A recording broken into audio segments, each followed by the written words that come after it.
할렐루야. 올해 한 해는 절대로 흘러버릴 수 없습니다.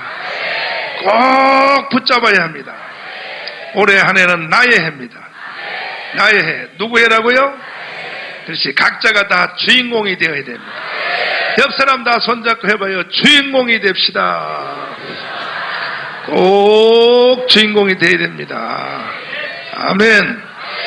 오늘 밤에 하나님 말씀은 하나님이 천지를 창조하시고 제일 마지막 날 사람을 만드신 뒤에 인간을 만든 후에 최초로 사람에게 하신 말이 뭔 말일까?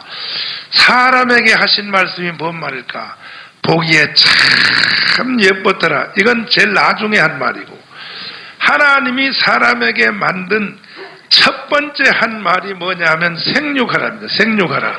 한 번 더 해서 생육하라. 자, 이것이 의미가 있는 것이 하나님의 첫 마디예요. 첫 마디. 하나님이 처음으로 한 말이 생육하라란 말이에요. 그러니까 이 생육하라는 말은 생육하라. 한 번 더 해서 생육하라. 이 안에는 뜻이 깊은 뜻이 있을 것 같아요? 없을 것 같아요? 틀림없이 있죠. 왜? 처음 하신 말씀이라고 하는 것만 봐도 이건 예사로운 말씀이 아니다 말이에요. 이게 중요한 말 같아요? 가벼운 말 같아요? 중요한 말인 것이 거의 틀림없어요. 왜? 처음에 하는 말이니까. 그런데 이 생육하라는 말에 성경적인 깊은 끝장을 깊이 아는 사람들이 거의 없어요. 거의 없어. 이 말의 의미의 깊이가. 우선은 이 생육하라는 이 말이 왜 생겼는가? 하나님이 사람을 만드신 뒤에 사람이 모든 천지 만물의 하나님 다음에 인간이 바로 주인공입니다.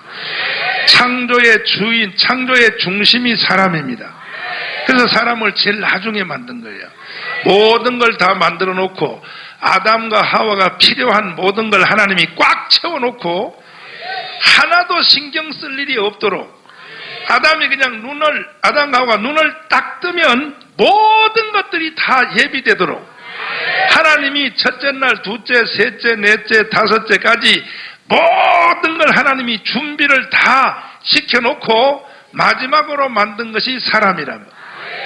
이렇게 사람을 하나님이 중심을 잡으시고 사람을 만드셨는데 그 사람에게 하신 첫 번째 말이 생육하라는 말이라면 이 생육하라는 말에는 깊은 뜻이 있는 게 틀림없어요. 생육하라. 다시 생육하라. 자, 이것을 이제 우리 교회는 말씀의 수준이 깊어졌고 하나님 말씀이 깊이 열린 거니까 내가 아예 앞에 말씀부터 한번 딱 말씀을 해볼게요. 할렐루야. 앞에 말씀부터 말씀을 드리는데, 자, 보십시오. 제가 늘 하는 말씀대로 이거 우리 교회의 복음이요. 우리 교회 복음이고 우리 교회 신학이고 우리 교회의 조직 신학이요. 잘 보세요. 하나님이 성경을 기록할 때에 성경을 제일 먼저 쓴 사람은 모세가 썼다 했어요. 모세가. 누가요? 모세 쓴 거 맞죠? 5경을 썼어요. 5권. 모세 5경. 창세기부터 출애굽기, 레위기, 민수기, 신명기 5권이란 말이야. 이게 성경의 원형입니다. 원형. 쓰고 그 다음에 선지자들이 보강했단 말이에요. 선지자가. 누가요? 여호수아, 사사기, 룻기, 사무엘, 말라기까지 선지자들이 보강한 거예요. 이 보강한 이것을 최초로 해석한 사람이 누구냐? 바울이라고 그래요. 바울. 누구라고요? 신약시대 바울 사도가 이 성경을 해석을 했단 말이야. 아멘. 그러면 어떻게 모세가 성경을 쓸 수 있었는가? 성경을 쓸 수 있었던 이유는 모세는 사람이 볼 수 없는 깊은 영의 세계를 봤는데 시내산에 올라가서 봤대요. 시내산. 어디요? 모세가 시내산에 올라가서 땅에서는 볼 수 없는 그 무엇을 봤어요. 그 무엇을 본 것 때문에 성경을 쓸 수 있는 능력이 일어났다. 그래서 여기 가서 올라가서 뭘 봤느냐 하면 성경에 본 것에 대해서 여러 가지 말이 있는데, 첫째는 하늘의 식양을 봤다 그래. 하늘의 식양. 하늘의 뭐요? 이 식양이란 말이 히브리의 원어를 찾아보니까 이것을 영어로는 룰이라고 되어 있어. 룰. 영어로는 룰이라고 되어 있어요.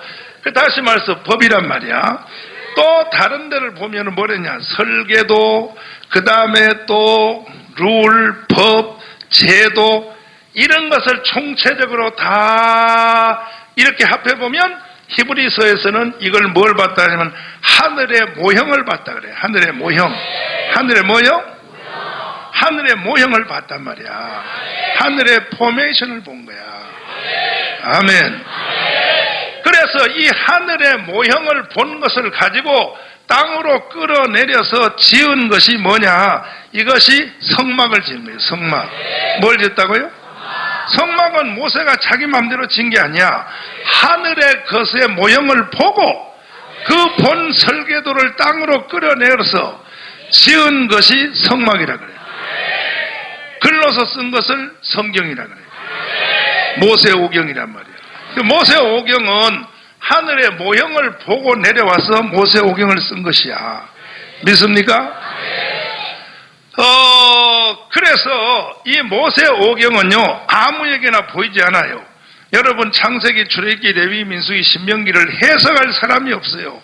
왜 해석을 못하느냐 하면 이거는 하늘에 올라가서, 시내산에 올라가서 어떤 모형을 보고 본 것을 가지고 내려와서 썼기 때문에 인간의 지혜와 사람의 머리로는 이해가 안 되게 돼 있어요.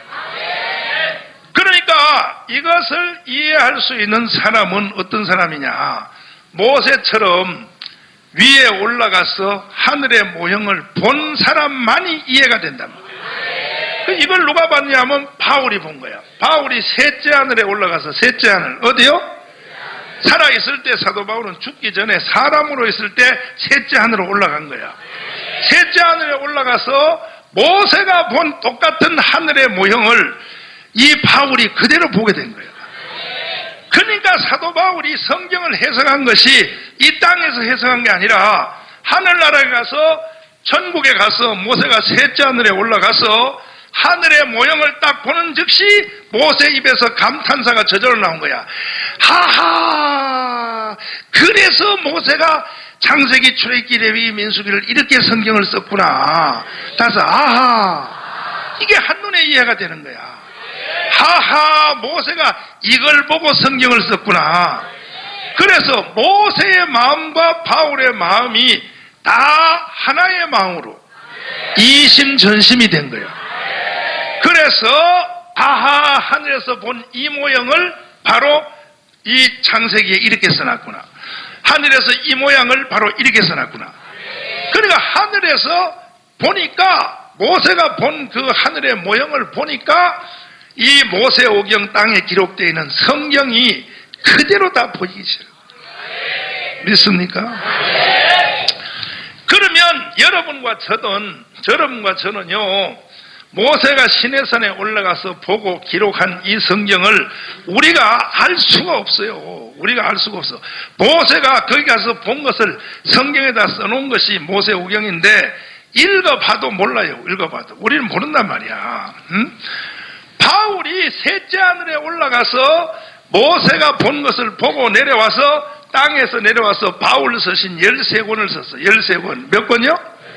해설집이야.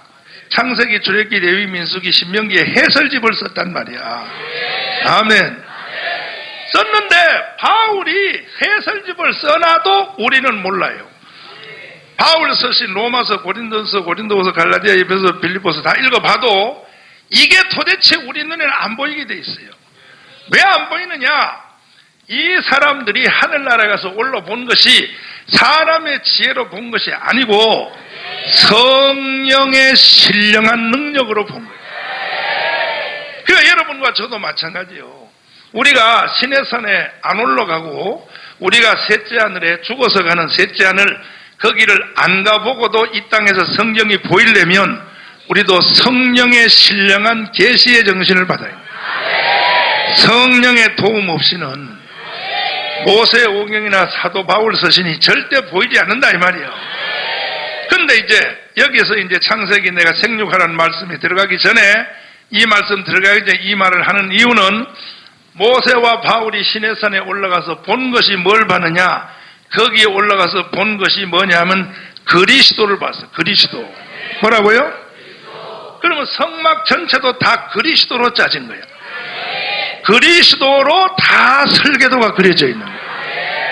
따라서 예수에 의하여, 따라서 예수를 위하여, 예수의 것으로 하늘나라 전체의 모든 것은 다 그리스도로 됐어요. 이 그리스도로 만들어진 하늘의 그 모형, 하늘의 제도, 하늘의 설계도, 이것이 말이야. 이것이 요한계시록에 보면 이게 이 설계도가 완성이 다 돼서 땅으로 내려오는 걸 새 예루살렘이라고 그래요. 새 예루살렘. 뭐라고요? 지금 하나님은 천지 창조를 하신 이유가 생육하라 하는 이유가, 따라서 생육하라. 하나님이 창조하여 인간을 만들어 생육하라 하는 이유가 하늘에서 만들어 놓은 이 설계도를 이 땅에서 만들려고 그래요. 설계도를 실제로 땅에서 만들려고 그래요.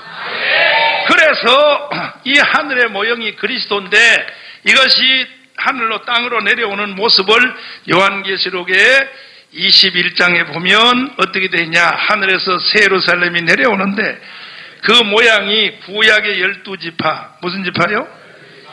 신약의 12제자로 되어 있더라. 그 기둥들이 이렇게 되어 있어요. 할렐루야. 그 성경 요거는 중요한 거니까 한번 요한계시록 21장 다시 한번 넘겨보시면 요한계시록 21장을 다 넘겨보시면 이게 모세와 바울이 본 설계도가 바로 이거란 말이에요. 모세와 바울이 본 설계도가 바로 이것이란 말이에요. 21장 잘 찾으셨어요? 읽으셨으면 10절부터 읽으시면 시작.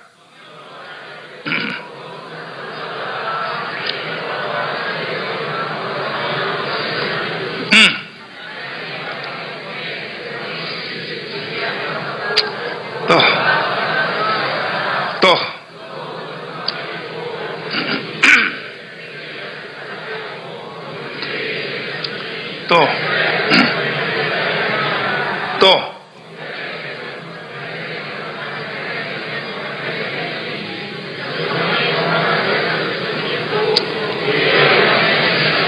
자, 그만 그 예루살렘에 대해서만 요것만 가지고 나중에 언제나 설명할 기회가 있겠지만은 우선 오늘은 그 모든 깊이 있는 예루살렘을 주제로 말하려고 하는 것이 아니니까 일단 지금 여러분과 제가 읽은 이것을 새 예루살렘이라 그래. 뭐라고요? 그럼 이 예루살렘이 어디서 내려왔다 그랬어? 하늘에서 내려왔다 그랬지요. 근데 이 내려오는 새 예루살렘이 여기에 보면 유독히 강조되는 두 숫자가 있어요. 12이라는 숫자야. 12. 뭐라고요? 다시 한번 읽어봐. 아까 읽은 것부터 다시 한번 읽어봐요. 자, 12를 신경 쓰면서 한번 읽어보라고. 왜 12이 강조되는가? 성령으로 10절 시작.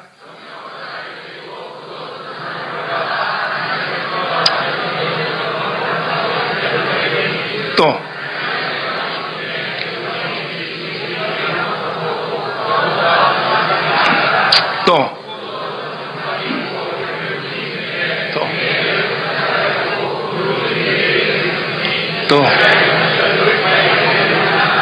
아멘. 전부 이게 12이거든. 14절도 봐요. 14절 시작. 그렇지. 거기도 또 12이란 말이야. 12 그러면 여러분이 생각나는 제1감이 뭔 생각이 나? 12 그러면 뭐랄까? 12 구약으로 말하면 12 뭐요? 신약은 12 뭐요? 그렇지. 12를 그러면 벌써 생각나는 게 12지파 12제자란 말이에요. 그죠?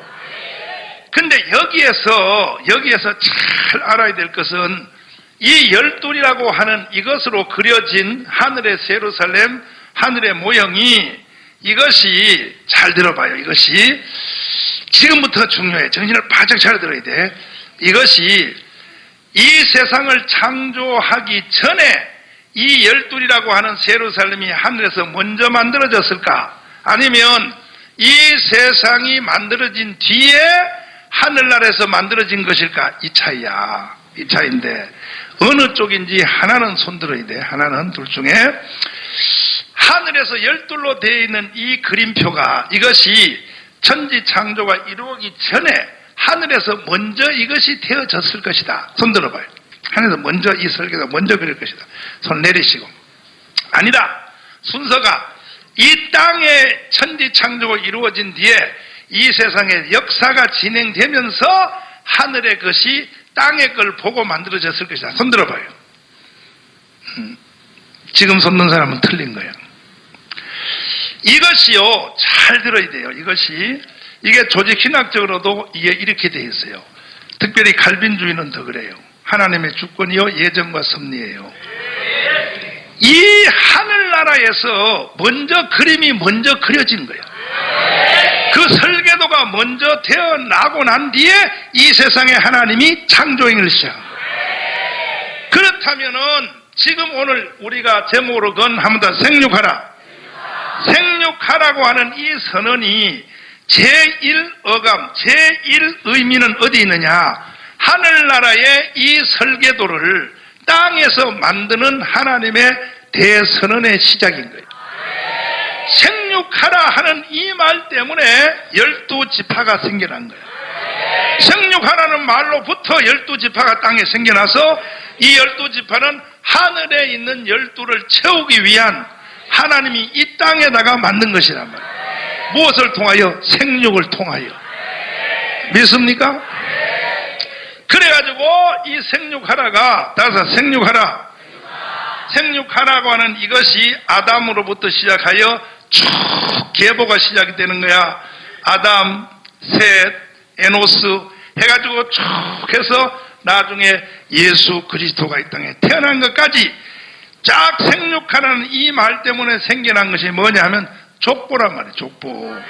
뭐라고요? 족보가 생겨난 거야. 믿습니까? 그러면 생육하라고 하는 생육하라는 이 말에 하나님이 최초로 하신 말씀인데 이것이 바로 천지 창조를 할 때는 하나님이 빛이 있으라 이게 처음 하신 말씀이고 인간을 만든 뒤에 하나님이 처음 하신 말씀은 생육하라요. 생육하라 그럴 때 이것이 현실로 이루어진 것은 애를 낳으란 뜻입니다.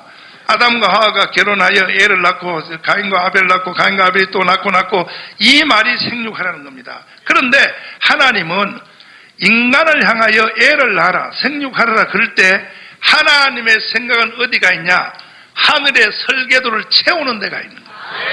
이 땅의 생육을 통하여 하늘의 설계도를 채우는 하늘의 설계도는 하나님이 그려놓은 것인데 그것을 실제로 땅에서 만들어서 붙이려고 하는 거예요.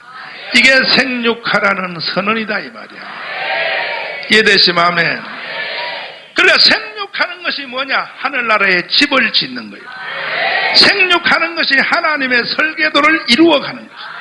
그러니까 지금 여러분과 제가 부름을 받아서 하나님의 자녀가 되고 예수 믿고 구원받고 우리가 다 주의 피로서 죄용삼을 받은 것이 우리가 자기 자신 한 사람이 구원받는 것 이상의 의미인 것은 여러분과 제가 하늘나라에 집을 짓는데 천국의 모형을 만들어가는데 여러분들은 이미 그 수에 들어가 있는 거예요. 아멘. 이해되시면 아멘. 두 손 들고 아멘. 할렐루야. 그래서 천국이 숫자로 되어 있는 거예요. 숫자로. 믿습니까? 근데 그 천국 중에서도 큰 기둥, 문, 기초석 이런 것들은 전부 12지파, 12제자, 12로 되어 있어요. 그 다음에 여기서 붙은 석가래라든지 여기서 붙은 땅으로 말하면 예를 든다면 타이로라든지 이런 것들은 전부 성도들이 가서 붙게 되어 있는 거예요. 여러분과 제가 붙어 되어 있어. 여러분과 저는 최소한 타이로 한 장은 돼야 될 거 아니에요. 그래 안 그래? 그러니까 하늘나라의 이 모형을 이루어가는 그 주체가 바로 구원받은 성도들이다. 이러한 총체적인 전체 흐름을 따라서 하나님은 뭐라 그러냐? 천지가 다 끝난 뒤에 인간을 만든 뒤에 생육하라. 나도 생육하라. 이 말은 하늘나라 설계도를 채우는 것을 출발하라. 하늘나라 설계도 만드는 것에 대해서 출발하라. 시작하라. 그래서 아담과 하와가 애를 낳기 시작한 것이 그때부터 하나씩 천국에 갖다 붙게 되어 있는 거야. 땅 붙게 되어 있는 거예요. 이해되시면 아멘. 이해됐어요? 그러니까 왜 생육하는 것이 중요하냐 하면, 생육하는 것은 자기 자신에게도 복이지만 하나님의 하늘나라를 만들어가는 하나님의 원천적인 그 이유에 화답하는 것이 뭐냐? 생육이단 말이야. 그러면 이 생육을 통하여, 구약의 생육을 통하여 흐르는 것이 뭐냐? 생육을 통하여 흐르는 것이 여기에 족보가 흘러요. 족보가 뭐가 흘러요? 생육하면 바로 일어나는 게 족보입니다. 생육하자마자 바로 일어난 것이 족보가 쭉 시작이 돼요. 딱딱딱딱 아담부터 족보들이 쭉 시작된단 말이야. 그런데 이 족보 중에서 구원받은 성도들의 족보입니다. 구원의 족보만이 예루살렘을 만드는데 참여하게 돼요. 가인으로부터 이어지는, 아벨 말고 가인으로부터 이어지는 이 죽음의 족보는, 이것은 하늘나라에 짓는데 전혀 이것은 도움이 안 되고 이거는 지옥불로 들어가게 되는 거예요. 새 예루살렘에 참여를 못해요. 이해되시면 아멘. 이해되시면 아멘. 그러니까 여러분과 제가 얼마나 큰 축복을 받은지를 알아야 돼요. 우리는 새 예루살렘을 구성하는, 우리는 멤버가 된단 말이에요. 우리는 그 기초석이 된다 이 말이에요. 믿습니까? 지옥 가는 영혼들은 하늘나라 새 예루살렘과 관계없어요. 그 사람들은 그 수에 들어가지 않는다 이렇게 되어 있어요. 가룟 유다는 그 수에 들어가지 않았다 이렇게 되어 있단 말이야. 가룟 유다가 이 땅에서 12제자의 점에 들어갔다가 나중에 그 수에서부터 이탈한 것은 가룟 유다 대신에 마띠아가 나중에 치고 들어갔어요. 가룟 유다 자리에 대신에. 그래서 가룟 유다는 12제자의 모형 안에 처음에는 들어갔으나 예루살렘의 숫자는 채울 수 없었던 것은 가룟 유다는 타락하여 결국 지옥 가게 되었다 이 말이야. 믿습니까? 그래서 이제 그 다음 얘기를 내가 하려고 그래요. 잘 들어보세요. 오늘 여러분이 원천적인 큰 줄기를 붙잡으세요. 그러니까 하나님이 생육하라. 따라서 생육하라. 생육하라는 애를 낳으라는 얘기인데, 생육하라는 것은, 애 낳는 것은 이 땅에서 현상이고, 애를 낳아라 생육하라 하는 이 말에 하나님의 의도는 벌써 하늘에 가 있어요. 하늘에. 생육을 통하여 천국의 나라를 건설하겠다는 거예요. 아멘. 12지파 12제자. 그 예루살렘이 12지파 12제자가 기초돌이 되어서 그 위에 구원받은 숫자들이 더하여 하늘나라의 모형이 이루어진다 이런 뜻이야. 믿습니까? 그러면 이제 생육하라는 말에 대한 인간이 하나님의 생육하라는 그 명령에 거부를 하면 단순히 애를 안 낳는다는 것이 아니라 하늘나라를 만드는데 나는 협조하지 않겠다.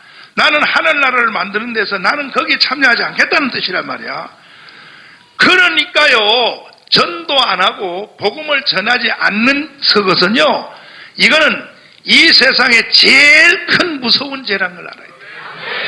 이건 이 땅에서 나중에 생겨난 율법 중에서 살인하지 말라, 간음하지 말라, 도지 말라, 이것보다가 훨씬 큰 죄가 뭐냐? 생육을 거부하는 죄란 말이에요.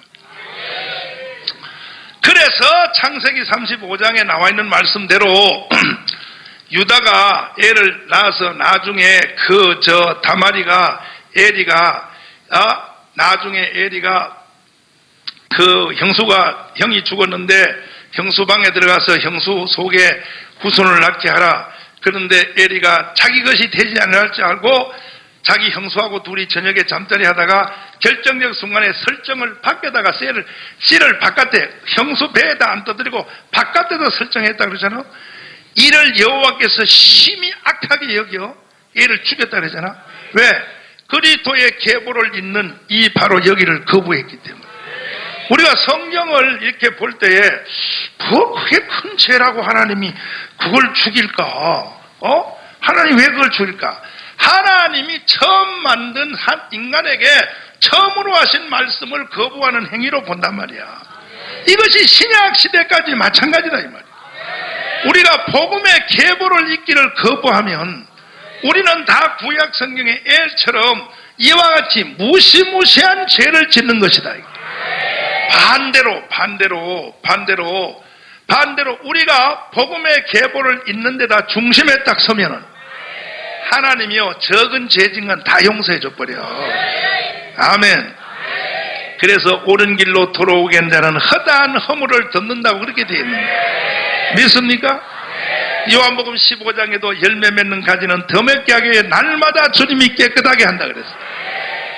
그러니까 이 전체적인 의미로 볼 때에 하나님이 하신 첫 번째 말씀인 생육하라. 따라서 생육하라 이 말은 결국 뒤에 나타난 결과로 보면 복음의 계보, 족보를 만드라는 얘기야. 생육하라는 말 때문에 족보가 드르륵 생겨난 거예요. 아멘. 누가복음에 나타난 그 계보는요, 생육하라는 그 말이 나타난 현상이단 말이에요. 믿습니까? 그렇다면 여러분과 저에게도 이 하나님의 생육하라는 이 최초 사람에게 하신 이 말씀을 여러분과 제가 거부해야 돼요? 받아들여야 돼요? 받아들여서 우리는 생육을 통한 계보를 만들어야 되는 거예요. 복음의 계보를 만들어야 되는 거예요. 복음의 계보. 이해되시면 아멘. 두 손 들고 아멘. 옆 사람 다 손잡고 했자. 복음의 계보를 만듭시다. 다시 앞뒤로 생육합시다.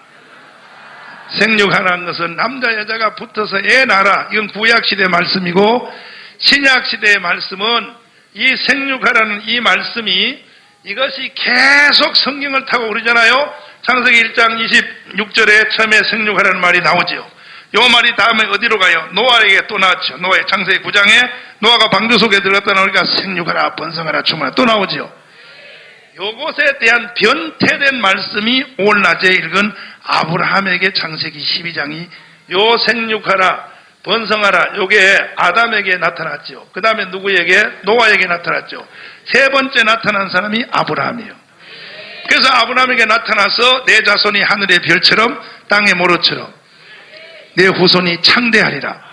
요게 변태된 말의 단어가 달라진 하나님의 말씀이에요. 그러니까 보면은 아담에게만 처음에 만들어 놓고 아담에게만 생육하라는 말을 한 것이 아니고, 아멘. 하나님이 사람을 보고 그 사람이 하나님 기뻐하심을 받고 그 사람이 하나님 축복을 받은 사람한테는 항상 이 말씀을 명령을 해요. 너가 내 사랑을 더 받고 싶으냐? 생육하라. 너가 축복을 받고 싶으냐? 생육하라. 이 말씀이 계속 이어져 간단 말이에요. 믿습니까? 그리고 또 여호수아에게도 그대로 또 전이가 돼요. 그래가지고 이것이 쭉 흘러가다가 구약 다 건너뛰고 가다가 신약시대에 와서 예수님이 12제자를 불러서 갈릴리에 모아놓고 3년 반 동안 훈련한 뒤에 주님이 하늘나라로 승천하기 직전에 하신 주님의 복음 명령을 보십시오. 12제자를 배웠고 경배하나 무서워하는 자들도 있더라. 예수님께서 대답하여 가라사대 아버지와 아들과 성령의 이름으로 세례를 주고 모든 족속으로 세례를 받아. 이 복음 명령을 주님이 명령할 때에 요 주님이 복음으로 가서 아버지와 아들과 성령의 이름으로 세례를 주고 내가 내게 분부한 모든 가르쳐 지키게 하라. 요 성경이 창세기 1장 26절에 생육하라는 말과 동일한 성경 구절이라는 것을 알아차리는 사람은 성경의 도사인가. 이것이 거기에 연결되어 있다는 걸 알아차리는 사람은 이거는 성경의 도사인 거예요. 믿습니까? 이게 동일어란 말이에요. 동일어. 아멘. 그러니까 주님이 말씀하신 대로 복음 명령, 주님의 복음 명령을 거역하는 것은 창세기 1장에 생육하라를 거부하는 것과 똑같은 거야. 그 사람이 하나님의 축복을 받을 수는 없는 거예요. 그 사람이 하나님의 관심사가 될 수는 없는 거예요. 2016년도가 여러분이 하나님 앞에 사랑받는 가지가 되기를 원해요? 그러면 생육이 이루어져야 되는 거예요. 번성이 이루어져야 되는 거예요. 아멘. 두 손 들고 아멘. 할렐루야. 그래서 여러분과 저는 하나님의 생육의 명령에 대한 화답을 오늘 밤에 우리는 해야 돼. 그래서 우리는 다음 주부터 하루에 3,000명에게 복음을 전하는 사랑제일교회가 서울시 이 여리고성을 무너뜨릴 수 있는 한번 복음이 폭발을 해야 되는 거예요. 그러면 하나님의 사랑받는 가지의 중심에 서게 된다 이거예요. 아멘. 이해되시면 아멘. 두 손 들고 아멘. 할렐루야. 여러분과 저는 하나님이 사람에게 창조하신 뒤에 첫 번째 하신 말씀이 뭐라고요? 생육하라. 따 생육하라. 이것이 복음 명령이라는 것을 알아차렸어요? 이 말이 복음 명령. 그러면 하나님이 사람을 창조한 뒤에 제일 먼저 하는 말이 뭔 말이냐? 이걸 지금의 말로 언어를 각성하면 뭐냐? 전도하라는 거예요. 인간을 처음 만들어 놓고 전도하라는 거예요. 전도하라는 거야. 왜? 그것을 통하여 하늘나라의 조직이 완성되니까. 믿습니까? 이것에 대한 거부를 해가지고는 뭔 일이 된다고 보면 안 되는 거죠. 반대로 여러분과 제가 이 세상에 살면서 육신의 문제, 가정의 문제, 자녀의 문제, 모든 문제가 있다고 치자. 있어도 그 모든 문제를 해결하는 특초약이 뭐냐? 특초약이 전도하는 거예요. 전도해봐요. 돈 벌어. 틀림없이 돈 벌어. 전도하는데도 돈 안 벌린다. 나한테 오라니까 내가 다 물어줄 테니까. 전도하면 병나. 전도했는데도 병이 안 낫는다. 데려와. 내가 다 고쳐줄게. 다 고쳐줄 테니까. 아멘. 전도해봐. 문제 해결돼. 전도해봐. 자식들이 잘 돼. 제일 중요한 뭐야? 전도하면 죄 용서 받아. 이야. 그러니까 하나님이 사람을 만들어 놓고 제일 먼저 하는 말이 생육하라. 생육하라. 여기에 복음 명령이 들어있다는 사실을 신약의 말씀과 이것을 결부하여 이 말씀의 줄을 붙잡기를 바랍니다. 그러면 여러분들이 오늘 새해 선물을 받았죠? 2016년 받았지? 작년에 교통사고로 하나님이 다 죽어서 데려가야 될 것을, 교통사고로 죽어서 다 데려가야 될 것을 왜 2016년도 오늘까지 왜 살려놨을까? 이것 때문에 살려놓은 거예요. 생육하라. 그러니까 하나님은 처음 하는 말이 생육이니까 2016년도에 하나님이 여러분에게 처음 말하는 말도 틀림없이 하나님은 생육하랍니다. 사랑제일교회여 생육하라. 사랑제일교회 복음을 전하라. 이게 하나님의 말씀이에요. 나머지는 내가 다 들어줄게. 다 채워줄게. 니들 원하는 거 다 해줄 테니까. 하나님의 제1선언의 말씀 생육하라. 따라서 생육하라. 이 생육하라는 말이 육신적인 개념으로 끝나는 게 아니라는 것을 내가 지금까지 한 말을 다 이해를 했어요? 생육하라 때문에 일어난 것이 계보라 그랬어요. 족보. 뭐라고요? 구원의 족보요. 아멘. 그러므로 여러분과 저는 올해 안에 한번 하나님을 깜짝 놀라게 해드리는, 하나님이 생육하라는 이 말에 대해서 제일로 강렬하게 일어났던 것이 사도행전 시절에 베드로가 복음을 전할 때 하루에 3,000명이 회개했다 그랬어요. 하루에 몇 명? 하루에 3,000명이 회개했어요. 하루에 3,000명이 구원받는 일이 일어났어요. 그 후로는 내가 아직도 책이나 뭔가 내가 아직 본 적이 없어. 하루에 3,000명씩 구원받았다는 얘기가 아직 못 봤는데, 이것을 우리 사랑제일교회가 하나님 앞에 화답을 하잖아. 아멘. 다른 사람 주여 해봐요. 주여. 다시 주여 붙여주시옵소서. 할렐루야. 베드로에게 하나님께서 명령했던 복음의 명령, 너는 고넬료 집에 가서 복음으로 잡아먹으라. 고넬료 집의 사람들 영혼을 복음으로 잡아먹으라. 사랑제일교회 성도들이여 대한민국을 복음으로 잡아먹읍시다. 잡아먹어? 식인종인가? 우리가 뭐 잡아먹게. 복음으로 잡아먹으라. 하나님이 베드로에게 요빠 시몬 피장의 집에 있는 베드로한테 환상이 내려오기를 하나님이 복음으로 잡아먹으라. 잡아먹으라 이거. 믿습니까? 근데 베드로가 거기서 피동적으로 움직이다가 하나님이 잡아먹으라 잡아먹으니까 베드로가 못 알아차렸어. 그게 복음 명령이라는 걸 못 알아차렸어. 복음 명령을 못 알아차리거나 거부하거나 소극적으로 대하거나 피동적으로 대하는 사람은 무조건 날아가게 돼 있어요. 구약의 오난과 애만 날아간 게 아니고 베드로도요 그냥 그 즉시 날아가 버렸어요. 그 후로부터 성령의 촛대는 베드로한테 다시는 안 나타났어요. 사도행전 11장을 기준으로 하여 이 모든 촛대가 바울로 넘어가 버린 거예요. 왜 잡아먹으라는 거에 대해서 베드로가 하고 뭐예요? 왜 잡아먹어요? 난 싫어요. 이러다가요 한 칼에 날아간 거야. 대한민국 교회가 날아가는 것도 다 다른 죄 때문에 날아가는 게 아니에요. 다른 죄는요 인간이 살면서 지게 돼 있어요. 인간은 이리저런 죄를 지게 돼 있어. 그것 때문에 날아가는 게 아니라 제일 하나님의 이것은 십계명보다 더 무서운 거예요. 십계명은 한참 그 후에 생긴 것이고 제일 먼저 생긴 것이 바로 이 말씀이라니까. 생육하라. 그래서 생육하라. 이거는 십계명 위요. 십계명 위.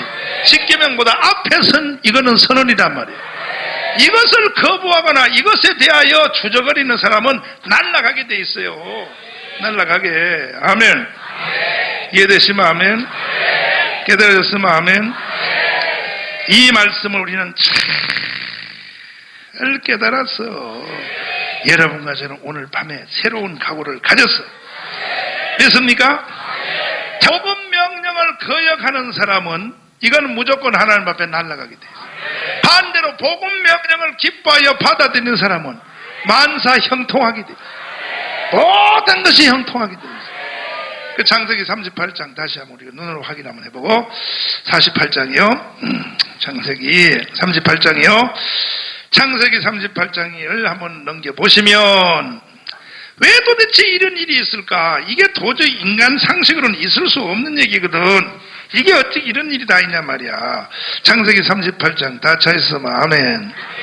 1절부터 읽어봐요. 시작. 그 후에 유다가 자기 형제에게 내려가서 압둘라 사람 히라에게로 나아가니라. 2절 시작.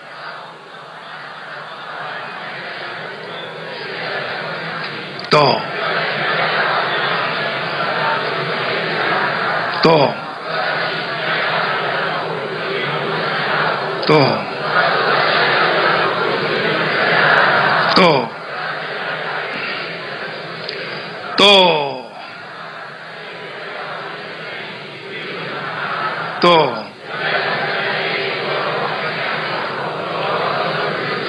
그 다음에 또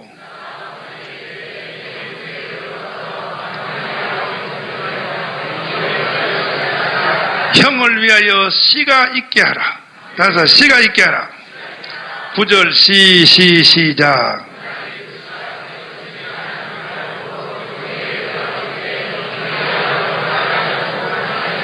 10절 시작. 여호와께서 그를 죽였다 그랬어요. 봐요, 잘 봐요. 이게 뭔 말이냐면 예수님 구약의 12지파 중에 네 번째 아들인 유다가 있어요. 유다. 뭐라고요? 유다가 예수님이 태어날 바로 그 족보야. 그러니까 아브라함과 이삭의 아브라함과 다윗의 자손 예수 그리스도의 세계라 이렇게 되어 있잖아요. 족보가 아브라함이 이삭을 낳고 아브라함 아들 이삭 맞죠? 이삭이 야곱을 낳고 맞죠? 야곱이 유다와 그의 형제를 낳았다 그랬지. 그 다음에 유다는 다말에서 베렸어요. 그러니까 유다가 예수님을 잇는 적통인 것이야. 적통인데 유다 때입니다. 유다가 이제 장가를 가서 수아라는 여자를 취하여 첫 번째 자식을 낳았어요. 낳았는데 그 첫 번째 아들이 뭐냐면 엘이에요. 엘. 뭐라고요? 이 엘이 왜 죽었느냐? 이 엘이 말이야. 이 엘이 왜 죽었는지는 성경에 안 나와 있어요. 근데 앞뒤 뒤에 문장을 연결해보면 앞뒤 뒤에 성경은 해석이 안 될 때는 앞으로 5절, 뒤로 5절을 읽어보면 알아요. 그 엘이 무슨 죄 때문에 죽었는지 성경에 없는데 여호와께서 악하여 그를 죽였다 그랬어. 그러면 장남이 엘이 죽었단 말이야. 죽으니까 둘째 아들이 오난이에요. 오난. 누구라고요? 오난이 둘째 아들이요. 그런데 이 엘이의 부인이 제일 큰 형수가 다말이란 말이에요. 다말. 누구라고요? 다말이 이 집에 시집 온 맏며느리요. 맏며느리인데 이 맏며느리가 자기 남편이 애도 못 낳고 죽어버렸어. 애도 못 낳고 죽었는데 이게 뭔 죄 때문에 죽었는지는 모르지만 하여튼 죽었어요. 죽었는데 죽으니까 이 다말이가 말이야, 이제는 남편 없이 청춘 과부가 된 거야. 이제 혼자서 살아야 돼. 그런데 그때 이스라엘의 풍습이 어떤 풍습이냐? 한국은 형님이 애를 못 낳고 죽으면 둘째 동생이 장가를 빨리 보내요. 집안에서. 왜냐하면 애를 배를 낳아야 돼. 둘째 동생을 장가를 일찍 보내가지고 애를 낳아서 큰 집으로 보내요. 이걸 양자라 그래. 양자. 뭐라고요? 양자로 보낸단 말이야. 그럼 호적도 걔는 자기가 난 집에서 아니고 이게 박세직 장로님이란 말이야. 박세직 장로님이 원래 자기 친아버지 집에서 안 살았어요. 박세직 장로님이 원래 자기 둘째 아들의 자식이야. 그런데 큰아버지가 애를 못 낳고 큰아버지가 애를 못 낳았어. 못 낳으니까 둘째 아들인 바로 그 박세지 장로님 아버지가 얘가 이제 초등학교 좀 컸을 때 세지가 일로 오너라. 날 따라가자 해서 큰 집으로 데려간 거야. 오늘부터 너는 큰 집 아들이다. 이 큰아버지를 아버지라고 불러라. 그래서 박세지가 큰아버지를 아버지로 모시고 살은 거야. 우리나라 이게 양자제도라 그래. 양자제도. 무슨 제도요? 이래서 우리는 그 계보를 대를 잇는 것을 끊는 것을 아주 이것은 불행이라고 생각하고 한국 사람들은 대 잇는 것을 동생 형제들에게서 하나 띄워줘가지고 대를 잇도록 이게 다 옛날 얘기예요. 요즘은 뭐 부자식 상팔자 없는 게 더 좋아. 요즘은 없는 게 더 좋아. 옛날에는 그랬단 말이야. 그러니까 한국 사람들은 이렇게 해서 대를 이었는데 이게요, 구약시대 이스라엘 백성은 한국보다 100배 더 강해요. 아예 많이 낳아가지고 큰집 작은집에 하나씩 양자로 주는 게 아니고 아예 말이야. 자, 형님이 아들을 못 낳고 죽었다. 그래서 형수가 가부가 됐지. 그럼 시동생이 자기 장가를 못 가게 돼 있어요. 자기 장가를 못 가고 형수인 헌거를 데리고 살아야 돼요. 헌거를 데리고. 기분 나쁘지만 할 수 없어. 그게 명령이야. 그래서 형수한테 들어가서 대를 이으라고 오난한테 명령을 내렸어. 그 오난이 얼마나 기분 나쁘겠어. 나 처녀장가 가야 된단 말이야. 형님이 데리고 살던 중고품을 말이야. 내가 데리고 살아야 돼 이걸. 그런데 형수가 애를 낳으면 이 오난은 자기 장가 기회가 와요. 그때부터 자기가 새로 결혼하는 거야. 이게 이스라엘의 제도란 말이야. 이게 왜 이렇게 되어 있냐 하면 이게 바로 창세기 1장 26절 이 말씀대로 이렇게 되는 거예요. 그래서 생육하라. 복음의 계보 명령 때문에 그것이 뒤에 문화가 그렇게 생긴 거예요. 이것이 그냥 어느 날 그냥 문화가 그냥 이스라엘 백성들이 양자에 있는 개념이 그냥 생긴 게 아니고 여기서 이걸로부터 출발해가지고 이런 제도가 일어났단 말이에요. 무조건 대를 끊기는 것은 이건 제일 인간으로서 나쁜 짓이다. 복음의 계보를 잊지 않은 것은 이것은 하나님께 저주받는 것이다 이 말이야. 그래가지고 이렇게 만들었단 말이에요. 이해가 돼요? 근데 이 오난이가 다말 형수님하고 이제 형수의 애를 낳아주기 위해서 형님 대를 낳아주기 위해서 오난이가 이제 다말하고 형수하고 둘이 하룻밤 잤는데 가만히 생각해 보니까 형수한테 자식을 낳으면 이 자식이 어차피 지 것이 안 되는 거야. 형님네 족보로 올라가고 형님네 집으로 가는데 형님네 집으로 족보도 올라가고 형수가 이제는 개를 데리고 이제 산단 말이야. 살고 자기는 새로 장가가서 때로 사는데 문제는 이 낳는 아기에 대해서 유치원도 지가 다 보내야 돼요. 형님의 아들이니까 자기 아들이면 형님을 떼어줘도 왜? 과부는 생활력이 없으니까. 그리고 옷도 다 사줘야 돼. 베니 옷도 다 사줘야 돼. 지다거리는 지가 다 하고 소유는 자기 아들이 안 되는 거예요. 이 계산을 누가 했냐 하면은 이게 오난이가 한 거예요. 지금 한국에 있는 교육자들이 저주받는 이유가 왜 그런지 알아요? 특별히 목사님처럼 이게 당회장 목사 말고 당회장 목사님은 어차피요, 교회 일이 하나님 일 더하기 자기 일인 줄 알고 열심히 해요. 부교육자들은요, 왜 열심히 안 하는지 알아요? 이 일을 해놔봤자 이것이 내 것이 안 될 줄 아는 거예요. 일만 죽도록 하지, 이거는 첫째는 하나님 것이지만 하나님 것은 되는 건 괜찮아. 문제는 목사님 것이지. 이 교회는 아무리 부흥돼도 목사님 것이 내 거는 될 수 없어. 이게 대한민국 교역자들이 저주받는 이유 중에 하나입니다. 그러면 정강훈 목사님은 어떻게 살았냐? 정강훈 목사님은, 나는 지금 여러분이 나를 보면 안 돼. 내가 부교역자 할 때 어떻게 사역을 했는지를 봐야 돼. 부교역자 할 때. 아멘. 보통요, 헌금하는 것도요, 부교역자들은 헌금 절대 안 해요. 왜 안 하는지 알아요? 왜 안 하냐 하면은, 내 부교역자 생활 다 마치고 자기가 개척교회 할 때 그때 써먹으려고 돈을 참 모아서 저축을 해요. 그래가지고 절대 헌금 안 해요. 부교역자들은. 이게 저주로 가는 길이야. 잘 들으란 말이에요. 내가 우리 교회에서 있다가 나가서 개척교회를 해줬고 목회를 독립시켜줬던 사람들 중에 다 내나 보내보니까 정체가 드러나버려요. 전부 다 이 오난에 걸려있는 거예요. 전부 다 오난에. 무슨 배재규 목사, 박영준 목사, 여기 있는 박재서 다 똑같아. 이게 전부 오난학과예요. 왜 그러냐? 알고 보니까 전부 그 속에 오난이 들은 거야. 니들 동해물과 백두산이 마르고 닳도록 니들이 해봐라. 니들이 하나님 일에 성공하는 거야. 천만의 만만의 공떡이다, 이 자식들아. 될 줄 알아, 이 자식들아, 니들이.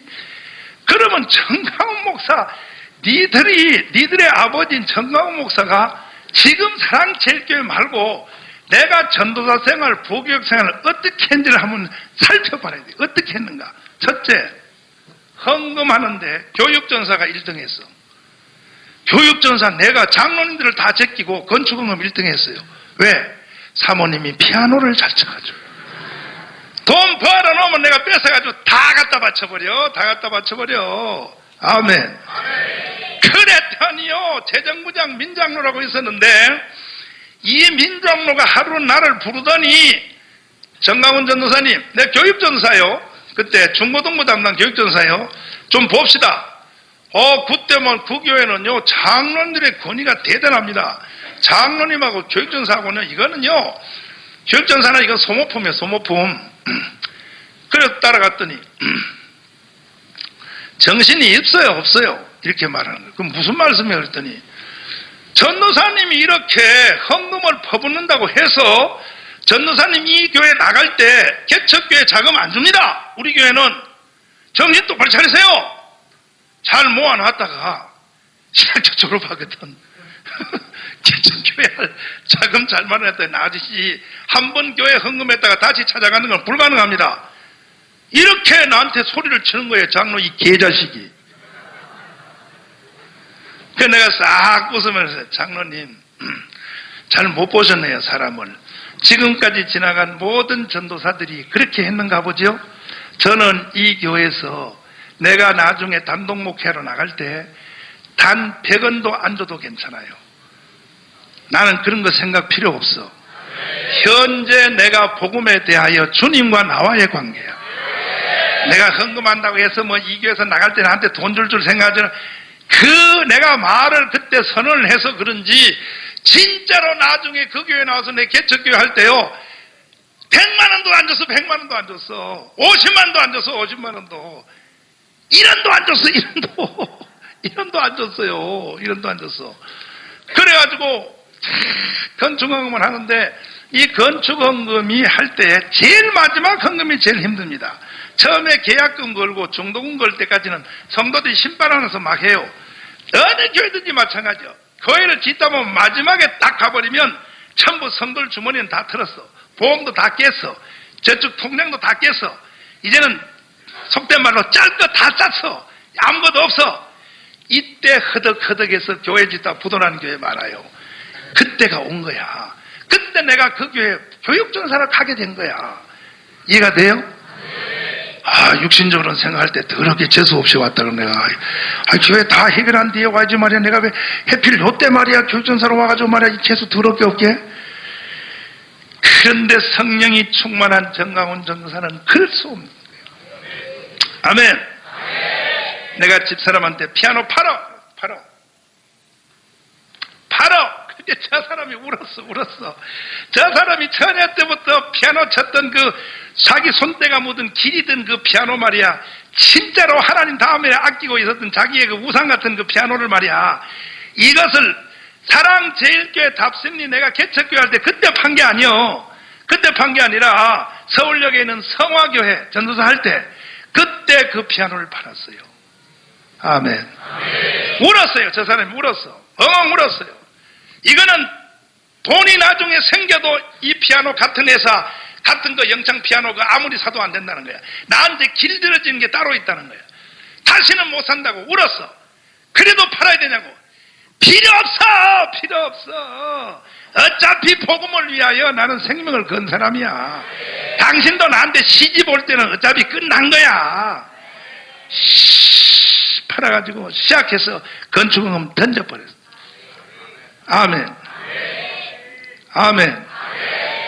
이렇게요, 이 복음에 대한 명령에 내가 지금 화답하는 것은 당연히 하지만 내가 교육전사 할 때 어떻게 복음에서 화답했는지를 여러분은 알아야 되는 거예요. 하나님이 사람을 아무나 쓰는 게 아니요. 하나님이 아무나 축복하는 게 아니요. 다 알아요. 하나님은 다 알아버려. 아멘. 그런데 참 우리 교회 교육자들은요, 지금 나간 놈들 말고 여기 남아있는 놈들은요, 이거는 내 유전자를 받은 것 같아. 여기 우리 교회 전사님들, 교육자들, 배목사님부터 시작해서 더하기 빼기 자기 계산으로 하나님이라는 사람 어디 있나요? 없어. 찌꺼기들은 다 날아갔어. 찌꺼기는 다 날아가고 그야말로 생명되고 해요. 계산 없어요. 보상도 없어요. 사례비 같은 사례비를 탄지합니까? 우리 지금 여기 교육자들 배목사님부터 시작하여 최소 생활비도 안 돼요. 내가 다 알아요. 그러므로 하나님은 기억하셔. 이승만 영화 이제 끝나기만 해봐라. 끝나면 내 집 다 사주고 내가. 아멘. 내가 개척교회 할 놈들 내가 다 해주고 내가 그냥 아예 신도시 교회 다 지어가지고 내가 다 해버리고 내가 그냥. 아멘.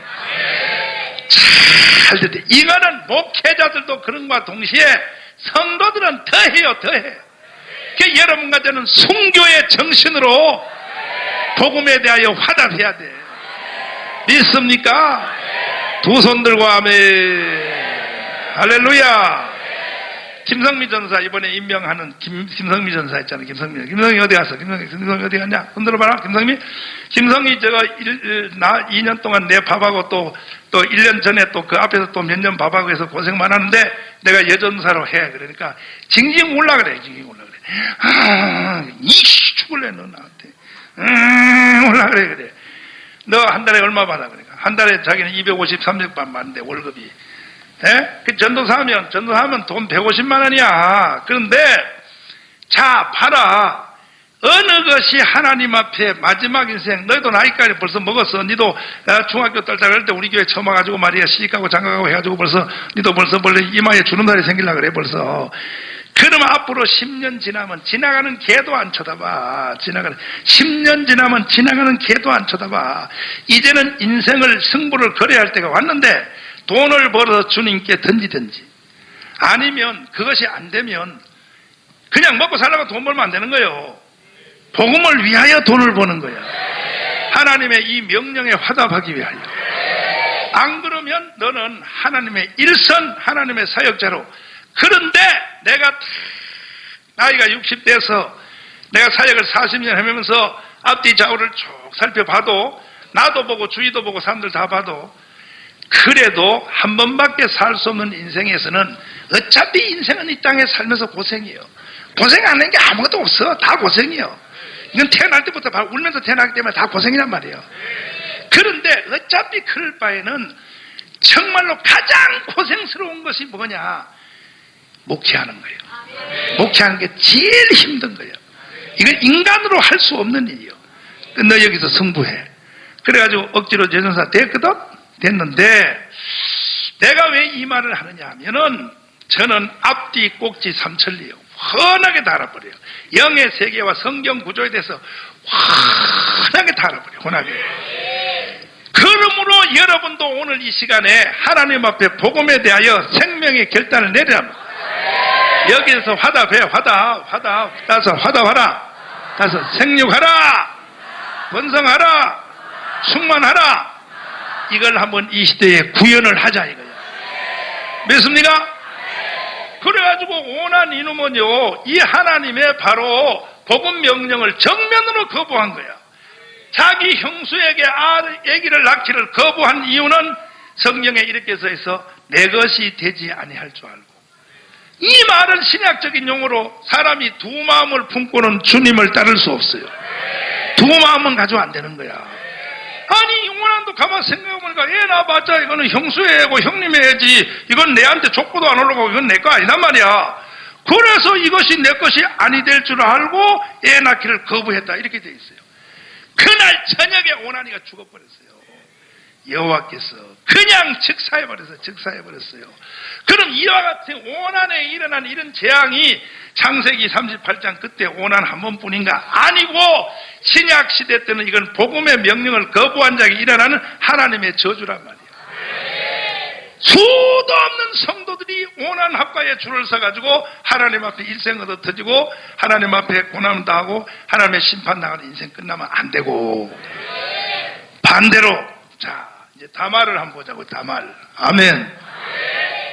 이야, 웬 인생이냐. 여자로 태어난 것에도 서러운데 세상에 시집을 갔는데 이 남편이 자기 뱃속에 애도 하나 떨어뜨리지 않고 죽어버렸네. 젊은 나이에 생가부가 됐네. 생가부.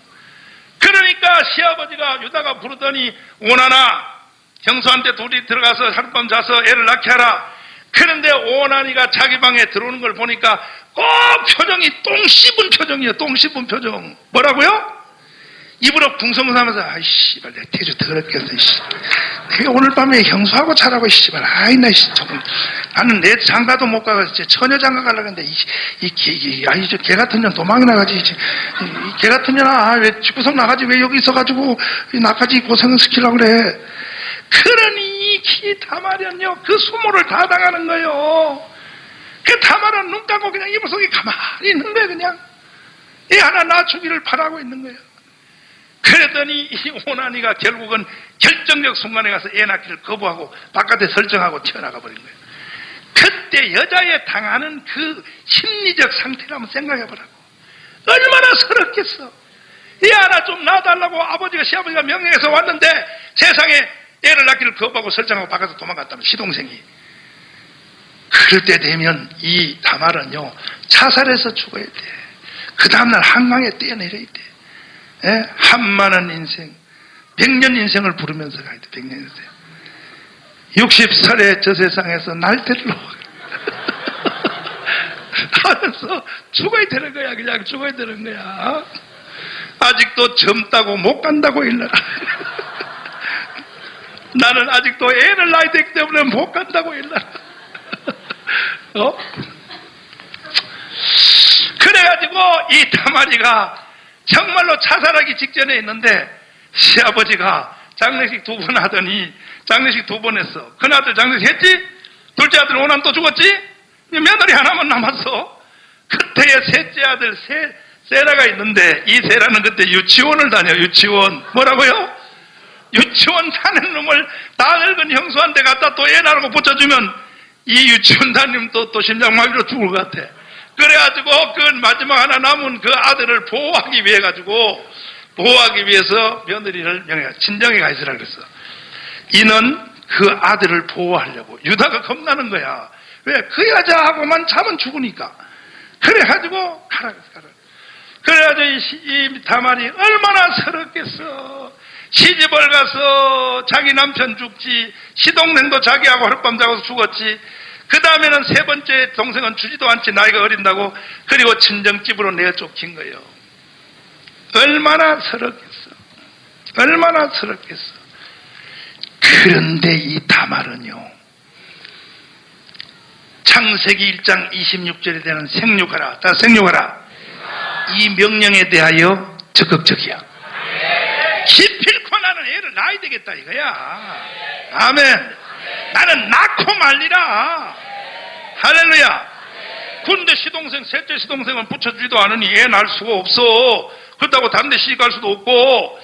그래가지고 이 바로 다말이가 하루는 창녀의 옷을 뒤집어 쓰고 자기 시아버지 유다가 양치로 가는 길에다가 숨어 있다가 자기 시아버지를 유혹했어.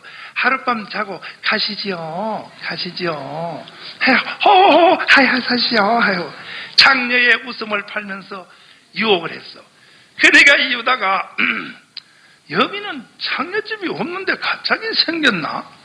들어가자. 술 한잔 마시. 죽장에 삭가 쓰고 다 한번 들어갔어. 한잔 먹자. 그래가지고 이 며느리가 술을 취하게 해가지고 자기 시아버지를 하룻밤 데리고 자버린 거야. 그래서 애를 딱 뵌 거야. 애를. 자, 이 애를 뵌 것은 불법입니다. 불법. 뭐라고요? 시아버지하고 간음죄를 진 거야. 이건 무서운 죄요. 아니, 시아버지하고 간음죄 진 사람 손 들어봐, 여기. 인터넷에서. 시아버지하고 간음죄 진 사람 죽었어. 이거는요, 바로 죽어야 돼. 이거는 바로 죽어야 돼. 애가 불러오는 거예요. 배가 부적부적 불러오다가 이 소문이 세상에 과부가 친정집에 쫓겨와서 혼자 사는데 애를 맺다 그러더라. 동네 사람들이 다 끌어내가지고 저 부정 타는 년을 이 동네 살려둘 수 없어. 그리고 그 친정 시아버지 불러오래. 유다를 불러와서 당신의 며느리가 부정적인 일을 해가지고 이렇게 애를 뱉다. 이걸 당장 동네에서 공개 처형하라 그런다. 그랬더니 유다가 그렇지 죽여야지 어떻게 하겠어. 할 수 없지. 그래서 돌멩이를 들고 죽이려고 할 때에 이 다말이가 유다가 말이야 지혜한테 방에 들어올 때 준 약조물 말이야 인장하고 말이야 지팡이하고 노끈 3개를 딱 꺼내면서 내 뱃속에 들은 애가 이것이 내가 바람 피워서 생긴 애가 아니고 이 도장과 이 끈과 이 지팡이 때문에 이 사람의 소유주 때문에 내가 애를 뱉다. 이게 누구 거야? 해봤더니 시아버지 건 거예요. 이해되시면 하면 시아버지가 자기 며느리를 처형하러 왔다가 공개 심판 처형하러 왔다가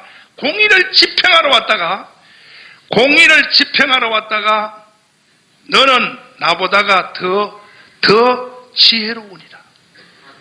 며느리가 처형당한 게 아니라 시아버지에게 칭찬을 듣고 애를 낳고 동네 사람들도요 다 거기서 두 손을 들고 이 다말의 정신에 대하여 애를 낳기를 위한 복음 명령을 순종하기를 원하는 이 다말의 행위를 극찬히 여겨서 돌로 쳐 죽이는 위험에서 벗어나게 되고 하나님의 심판대에서 벗어나게 되고 여기에 다 성부의 법, 성자의 법, 생명의 성령의 법이 여기 다 얽혀 있는데 여러분과 저는 율법 앞에 어차피 저주받아 죽을 사람이요.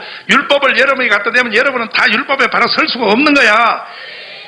이렇게 이 시아버지하고 붙어서 애를 낳은 것은 이건 율법적으로 보면 처형이요. 처형. 하나님의 율법이 여러분에게 딱 닿으면 여러분 다 처형당해야 돼.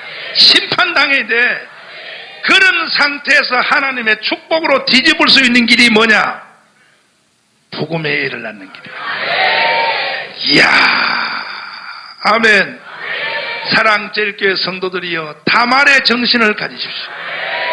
다말같이 복음의 계보를 잇기 위하여 생명을 들어대고 이 사람은 다말은 예수 그리스도의 족보의 여자 이름이 등장을 하잖아요. 유다는 다말에게서 페레스와 세라를 낳고 이렇게 돼 있단 말이에요. 믿습니까? 이해되시면 아멘. 두 손 들고 아멘. 할렐루야. 우리는 여기서 오늘 밤에 결단해야 돼요. 자, 엘과 오난의 줄에 설 것이냐 다말의 줄에 설 것인가? 우리는 다말의 줄에 서야 돼요. 기필코 나는 복음을 나으리라. 따라서 나으리라. 나는 복음을 나으리라. 나는 복음의 전달자가 되리라. 나한테서 복음이 끝나면 안 되고 나를 통하여 복음을 나으리라. 다시 나으리라. 2016년도가 우리 앞에 지금 두 물이 딱 나와 있어요. 하나는 L과 오난의 길이요. 이거는 죽는 거요. 복음 명령의 거부의 줄에 섰기 때문에 이건 죽는 거야. 복음 명령의 수동적이나 피동적이나 거부하는 자세에 선 사람은 이건 영혼이 잘 되는 게 아니라 영혼이 죽어. 범사가 죽어. 강건한 게 아니라 병들어 죽어. 복음 명령을 피동적으로 갖는 사람은 무조건 이거는 죽게 돼 있어요. 반대로입니다. 보십시오. 다말 보십시오. 다말. 이 사람은 창녀도 안 하는 짓을 했지만은 하나님의 공의가 그를 죽이지 못했어요. 아멘. 시아버지하고 붙어 잤다고 해서 하나님의 율법이 그를 죽이지 못했어요.